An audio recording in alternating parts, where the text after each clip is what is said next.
ဝေအောင်လံစတာတွေကအတိုက်ကြောင့်ပယောဂဖြစ်နေတဲ့ဝေဒနာရှင်တွေငွေကြိုက်ခံရတဲ့လူနာတွေကိုမေတ္တာတရားလက်ကင်ထားပြီးကဲတင်ကုသပေးတယ်အဲ့ဒါမေတ္တာပါရမီဗျပယောဂတစ်ခုဖြစ်လာရင်ခံရတဲ့ဝေဒနာရှင်အပေါ်မှာတနာကရုဏာစိတ်နဲ့ကုသပေးတယ်ပြူစားတဲ့အောက်လန်းကိုလိုအပ်တဲ့အခါနှိပ်စက်ရပေမဲ့မသေးစေနဲ့ဆိုတာအမြဲထည့်ပြောရတယ်သူ့ကိုမသေးစေခြင်းနဲ့ကရုဏာစိတ်အဲ့ဒါကရုဏာပါရမီဗျနောက်တစ်ခါခမည်းတော်လိုလာရီလာကလိတဲ့လူမျိုးတွေကိုထထိုးခြင်းအောင်ဒေါသထွက်ပေမဲ့ငါယူထားတဲ့ပညာက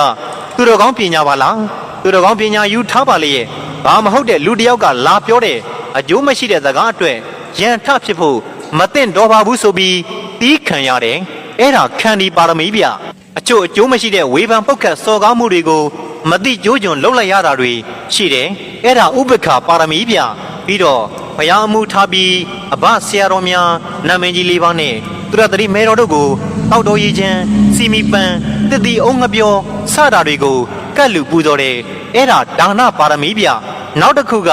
ကျွန်တော်တို့ရွှေညောပညာခံယူထားသူတွေဟာပရိစိတ်တရားထိုင်ကမ္မထံအားထုတ်ဖို့အဘဆရာတော်တွေမိန့်မာခဲ့တယ်ဒါနဲ့မေးပါရစေအောင်ပါရမီ10ပါးဆိုတာကိုညိုကြီးအကုန်သိလားဟုပြောဆိုမေးမြန်းလိုက်ရာဝိညိုကြီးသည်ရမဖြစ်နိုင်ပဲလူရှင်တော်မိုးကျော်ဟာသပြသည့်အတိုင်းမျက်လုံးပေကလပ်ဖြစ်နေလေ၏တို့ကြောင့်ကျွန်ုပ်သည်ပြောလက်စစကားကိုဖြတ်ကာကိုညိုကြီးလာရတဲ့အကြောင်းရင်းလေးပြန်ပြောပါအောင်ခမည်းဟုကောင်းမွန်စွာမေးလိုက်ရာ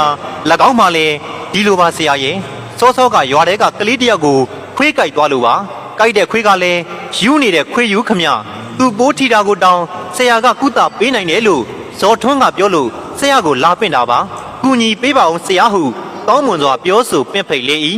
ကောင်းပါပြီကိုညို